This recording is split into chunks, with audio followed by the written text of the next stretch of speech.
Maraming nagtatanong tungkol sa size ng gabunan t-shirt at hoodie. Makikita sa screen ang size dimension. At syempre, nariyan din ang sample kapag suot ang t-shirt. Laging tandaan, simple at may dating. Yan ang kayang ibigay sa inyo ng damit.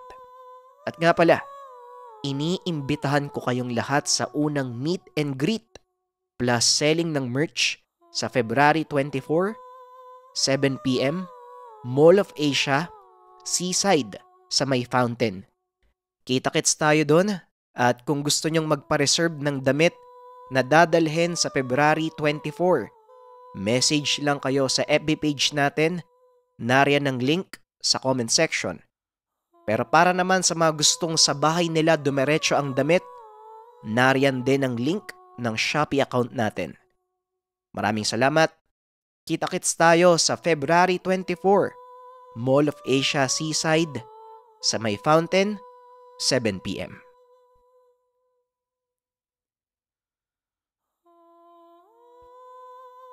Ang kwentong ito ay hango sa totoong buhay. Mula ito sa isa nating kabayan na itago na lang natin sa pangalang Alfred. Mula ito sa karanasan niya nung kabataan. Walang eksaktong taon. Quezon. Tradisyonan ng pamilya nila Alfred na magluto ng maramihan tuwing may okasyon. Ugali kasi nilang mamahagi ng pagkain sa mga kapitbahay. Dahil para sa kanila, ang kaligayahan ay dapat ibinabahagi sa lahat. Tulad ng biyaya ng ama na hindi dapat ipinagkakait sa iba. Maging kaarawan, Pasko, Bagong Taon, basta may okasyon, maaasahan yung namamahagi sila Alfred at pamilya ng pagkain sa mga kapitbahay. May isang kapitbahay sila Alfred na medyo kinakatakutan niya pati na rin ang ilan sa mga pamangkin nito. Sa medyo liblib na parte ng lugar, matatagpuan ang kubo ng isang matandang lalaki na tinatawag nilang Manghil. Bulag ang isang mata nito at may napakalaking peklat sa muka. Walang nakakaalam kung ano ang nangyari kay Manghil dahil hindi ito masyadong lumalabas ng tahanan. Kaya naman gumawa ng sariling pagpapaliwanag ang ilang residente. Ayon sa iba, maaring dati daw itong sundalo at ang nangyari sa kanya ay resulta mula sa pakikipagdigmaan. Habang sa iba naman, maaring naging biktima ng sakuna tulad ng sunog si Manghil. At ang huli, maaring nakaengkwentro daw ito ng mabangis na hayop o nilalang. Hindi rin alam kung saan nanggaling o kailan nanirahan si Manghil sa kanilang bayan. Basta isang araw na lang, napansin ng pamilya nila Alfred na may ilaw na nakabukas sa kubong ito. Kaya sinubukan nilang alamin kung may naninirahan. Ilang taon na rin ang nakalipas nung una nilang makita si Manghil. Nung una ay natakot sila dahil sa itsura nito ngunit napalitan ng awa kalaunan. Bagamat naaawa sila, hindi nawala sa pakiramdam nila Alfred at mga pamangkin na kinikilabutan sila tuwing makikita si Manghil. Parang may kakaibang aura ito na tila hindi normal kahit na merong kapansanan. Hindi rin nila mapaliwanag kung ano ang pinagmulan ng masamang pakiramdam nito. May mga kapitbahay din silang may kapansanan tulad ng pilay, bulag, pipe. Ngunit tanging si Manghil lamang ang nagdudulot ng takot sa kanilang mga puso. Kuya Alfred naman ikaw na po kasi magbigay. Ikaw po yung pinakamatanda, kaya dapat ikaw yung maghatid ng pagkain. Sige ka, papagalitan ka nila nanay pag umuwi tayong dala-dala pa rin yung pagkain na to. Wika ni Patrick, isa sa mga pamangkin. Oo nga Kuya Alfred Sige ka, Isusumbong ka namin kila nanay at tatay. Siguradong lagot ka. Wika ni Jaren, isa pa sa kanyang mga pamangkin. Ay nako, kayo talaga mga bata. Dahil ako nga ang pinakamatanda sa atin, alam ko kung anong mas maayos gawin. Alam kong mas maganda kapag kayo ang naghatid ng pagkain ni Manghil. O bakit kamo? Una sa lahat, mga bata pa kayo. Sino ba namang matanda ang mga away sa bata? At isa pa, dahil ako nga ang nakakatanda, hindi ba dapat hindi kayo sumusuway sa utos ng nakakatanda sa inyo? Tugon ni Alfred. Ilang minuto pa ang lumipas ng pagpapasa nilang tatlo kung sino ba talaga ang dapat maghatid ng pagkain. Kalaunay napilitan si Alfred na siya na ang magbibigay dito dahil kalaunay napagtanto niya na kung merong mangyaring masama sa mga pamangkin, siguradong siya ang may kasalanan. Dahan-dahan siyang lumapit sa kubo at kinatok ito. Ilang beses niyang sinubukang tawagin si Manghil ngunit wala namang sumasagot. Bagyang guminhawa ang pakiramdam ni Alfred. Ngunit pagtalikod niya, biglang nanindig ang kanyang mga balahibo. Nang marinig ang tunog ng bakal, inaalis ito sa pintuan. Dahan-dahang humarap muli si Alfred upang salubungin si Manghil. Habang tumatagal, imbis na tuluyang mawala ang panghuhusga sa itsura nito, dahil sa ilang taon na rin naman ni Alfred nakikita si Manghil, ngunit lalo siyang natatakot kapag nasisilayan ito. Puting-puti ang kaliwang mata ni Manghil. Napakalaki ng peklat sa muka na tila natatakpan ng kalahati. Hindi na rin maipinta ng maayos ang kanyang muka sa sobrang desperado. Napakaitim ng kanang mata at mabalahibo din si Manghil. Inabot na ni Alfred ang pagkain. Pagkakuha ni Manghil ay ngumiti ito at nakita niya ang hindi pangkaraniwang haba ng ngipin. Napatras ng bahagya si Alfred sa sobrang gulat at kamuntikan niya pang mabitawan ng plato. Hindi nagsalita upang magpasalamat si Manghil. Sinarado ang pintuan at tinawag na siya ng mga pamangkin. Kuya Alfred, tara na. Ano po bang ginagawa niyo dyan? Sige ka. Baka lumabas uli si Manghil. Wika ni Patrick. Hindi na malaya ni Alfred na nakatitig pala siya sa saradong pintuan. Hindi na mabura sa kanyang isipan ang huling itsura nito. Hindi nakatulog si Alfred ng gabing iyon dahil paulit-ulit niyang napapaginipan ang kakaibang haba ng ngipin ni Manghil. Naalala niya rin na mahaba ang daliri at kuko nito. Inisip niya na maaaring hindi lamang nakaligo ng maayos ang matanda. Mahirap din kasing mamuhay mag-isa. Kahit kailan ay wala silang nakitang nakasama o nakausap nito.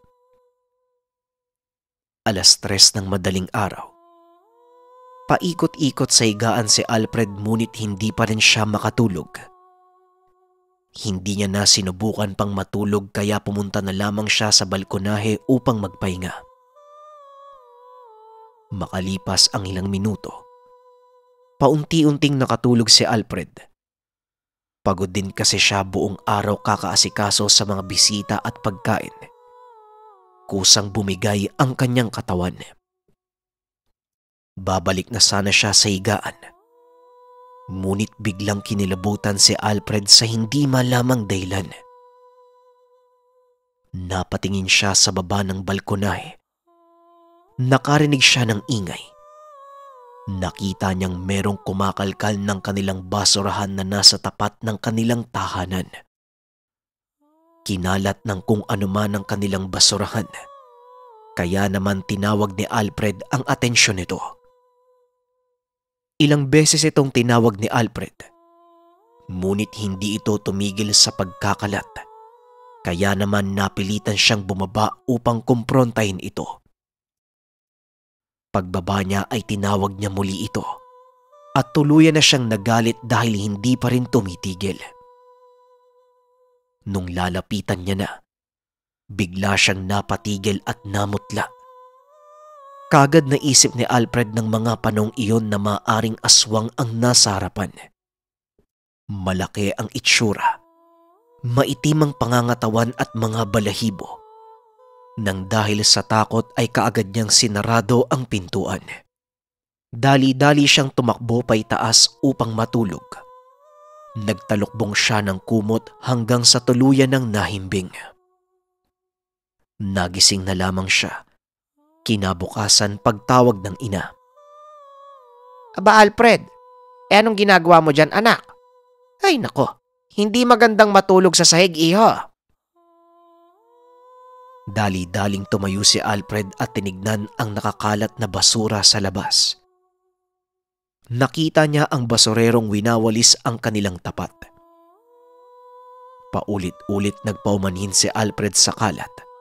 At alam naman ng basurero na hindi sila ganong klaseng tao dahil ito ang kauna-unahang pagkakataon na nangyari iyon. Matapos ang pag-uusap ng basurero at Alfred, agad siyang tinanong ng ina kung ano ba ang nangyari at ikwento kung ano ang nasaksihan. Sigurado ka ba iho? Parang wala namang aswang dito sa lugar natin. Baka naman pagod ka lang. Aso lang yung nakita mo. O siya, magpahinga ka na lang sa kwarto. Wika ng kanyang nanay. Naging palaisipan kay Alfred kung tunay ba ang nakita niya. Marahil dahil sa takot niya kay Manghil kaya kung ano-ano ang nakikita. Marahil totoong aso lang ang nakita na nagkakalkal sa basurahan. At dahil sa kwento-kwento ng ilang residente, maaaring nahaluan ng imahinasyon ng pangyayari kagabi.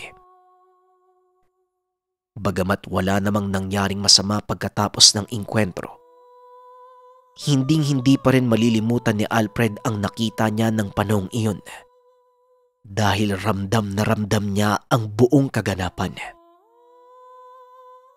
Hindi na muli pang nakita si Manghil matapos nun. Kalaunay kinalimutan na rin ng mga residente ang matanda. Bagamat hindi na nabigyan pa ng pansin ang tungkol kay Manghil.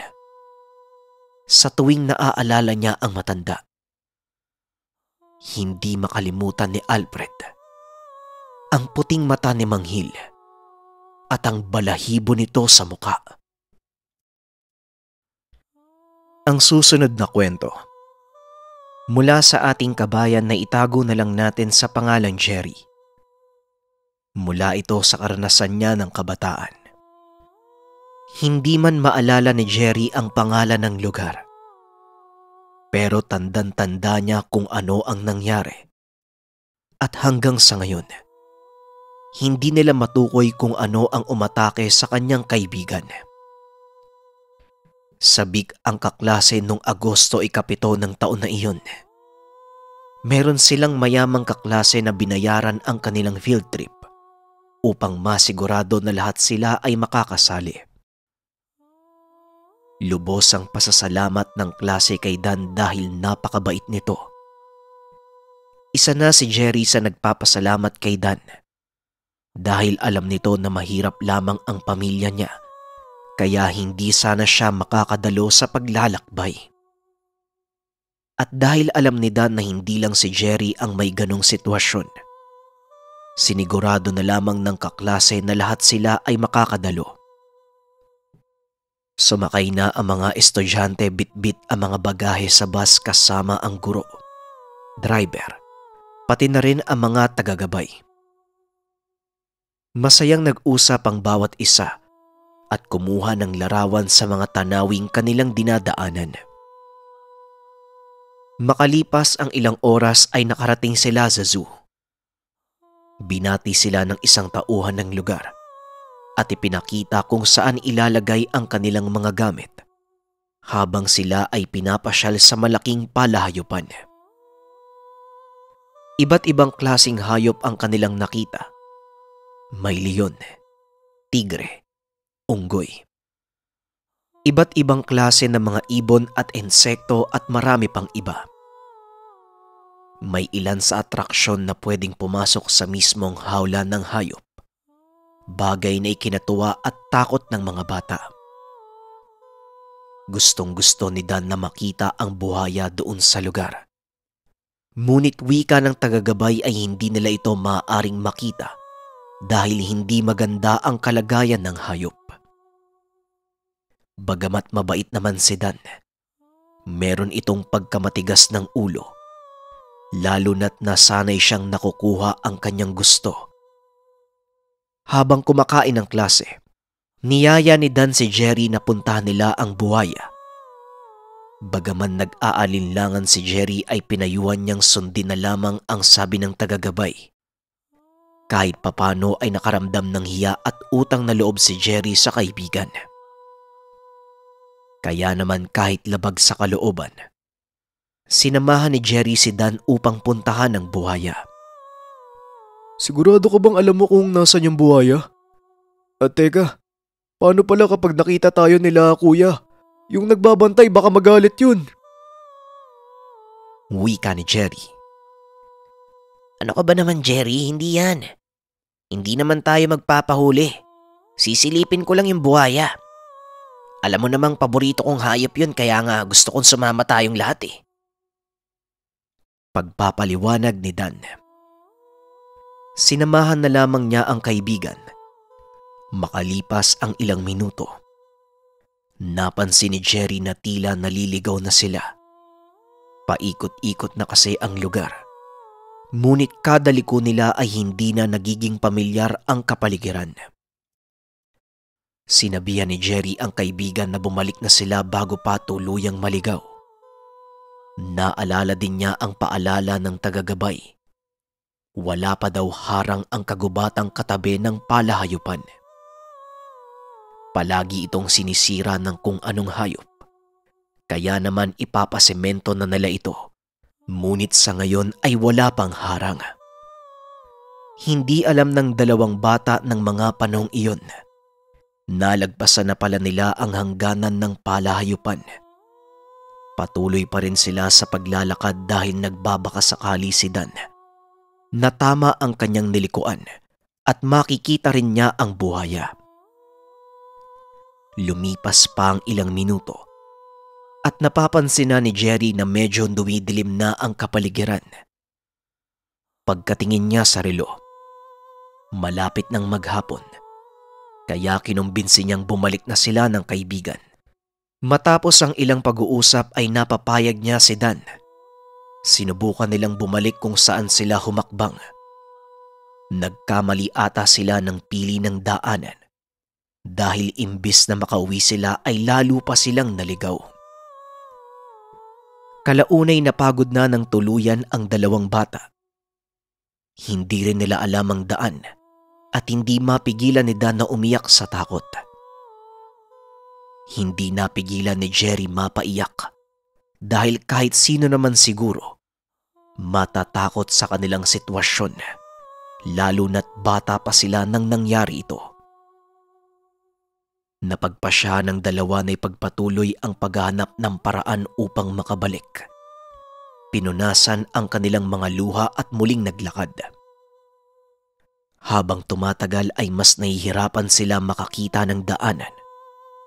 Bukod sa maggagabi na, napakataas ng mga puno at nahaharangan nito ang natitirang sinag ng araw. Tuluyan ng gumabi. Nagtataka sila lalo na si Jerry dahil napakalawak naman ata ng lugar na yon dahil hindi sila makauwi. Dito na sila nagsimulang sumigaw. Kaso nga lang, paglipas ng ilang minuto ay nakarinig sila ng kaluskos. Tila nabunutan ng tinik ang dalawa dahil akala nila'y makakauwi na. Sinundan nilang dalawa ang pinagmula ng ingay. Ngunit habang tumatagal, nakaramdam si Jerry na parang may mali. Nakarinig sila ng angil. At hindi ito nagmumula sa maliit na nilalang. Kahit papano, Naaaninag pa rin ng dalawa ang kapaligiran kahit hindi na nila makita ng malinaw. Hanggang sa biglang napasigaw ang dalawa. Sa likod ng talahiban ay may tumalon. Napakaitim ng itsura. Pula ang mga mata. Tumakbo ang dalawa at ilang beses pa silang nadapa habang hinahabol ng nilalang. Mabilis kumilos ang nilalang. Gamit nito ang kanyang mga paa at kamay sa pagtakbo. Ilang sandali pa ay natalisod si Dan at naabutan siya ng nilalang. Paulit-ulit siyang nangingi ng saklolo kay Jeric. Ngunit sa sobrang takot ay naging makasarili ito. Patuloy na tumakbo si Jerry at tila isang milagrong natagpuan siya ng isang trabahador. Nangingi ng tulong si Jerry sa mga ito at dali-daling binalikan si Dan. Alam ni Jerry na galit ang guro sa kanila. Ngunit mas mahalaga ang pagmamadali upang mailigtas ang kaibigan. Lumipas ang ilang minuto. Nakita nila si Dan na walang malay at nawalan din ng isang daliri. Lubos na nakonsensya si Jerry na iniwan niya ito mag-isa kasama ang nilalang. Bagamat alam niya tapos na ang kanilang pagkakaibigan simula nang hindi siya tumigil upang tulungan ito. Nagpapasalamat pa rin siya dahil buhay pa si Dan. Nang magising ang kaibigan, hindi niya na kinausap pa si Jerry dahil sa pag-iwan nito sa kanya. Naiintindihan naman niya ang desisyon ng dating kaibigan at hindi na siya nagpumilit pa. Nareklamo ng mga magulang ni Dan ang paaralan at palahayupan. Lumipas ang isang buwan ay inilipat ng paaralan si Dan. Bagamat alam ng lahat na si Dan ang may dahilan kung bakit sila napunta sa ganong sitwasyon, sinisisi pa rin nila si Jerry sa pag-iwan kay Dan. Hindi nila alam kung ano ang nangyari ng gabing iyon. Hindi na kasi siya umimik pa matapos ang insidente. Wala siyang pinagsabihan tungkol sa nangyari. Kaya naman naging palaisipan nito sa mga guro at kaklase. Bagamat ikwinento ni Jerry ang kanyang nakita ng gabing iyon, hindi natagpuan ng mga trabahador sa lugar ang nilalang na ipinaliwanag nito.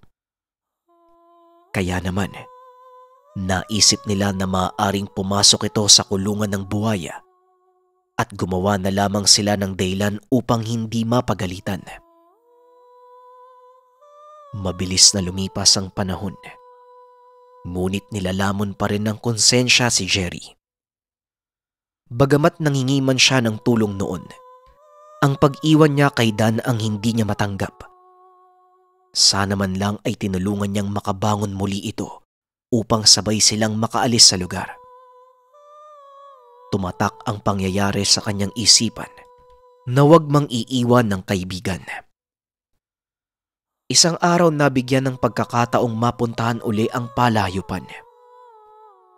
Taga-ayos ng mga gusali ang trabaho ni Jerry. Kaya naman nang malaman niyang isa sa mga proyekto nila tungkol sa pagtatayo ng bagong gusali dito, kaagad niya itong kinuha. Napag-alaman niyang nagsara na ang palahayupan. Iyon ay 1 taon matapos ang insidente ng dating kaibigan. Hindi naging malinaw ang tunay na dahilan ng pagsasara nito. Nagtaka si Jerry dahil 2 dekada ang lumipas at wala man lang nagbalak na magtayo ng ibang gusali dito o hindi kaya naman ayusin ang lugar. Nakapagtataka rin ang itsura ng lugar dahil parang iniwan lang ng biglaan. May mga nagkalat na papel sa sahig at may mga naiwang kagamitan na mapapakinabangan pa. Wala na ang mga hayop. Napalibutan ng ligaw na mga halaman at lumot ang lugar. Habang naglalakad, napadaan siya sa mga nakapaskil sa pader. Nakita niya kung sino-sinong sikat na tao na ang nakapunta sa lugar noon. Mga larawan, mga parangal, mga artikulo mula sa dyaryo. Kaya naman lalong naintriga si Jerry kung ano ang naging dahilan ng pagsasara ng lugar.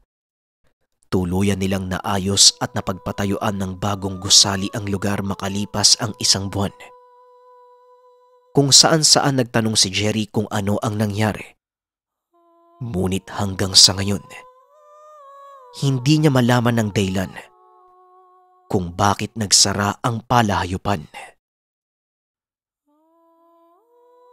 Muli JIP, kita-kits tayo sa MOA Seaside sa May Fountain, 7 p.m., February 24. Para sa mga gustong magpadala ng damit, message lang kayo sa FB page natin. Nariyan ang link sa comment section. Kita-kits JIP, picture-picture tayo kapag nagkita. Yan lang, salamat.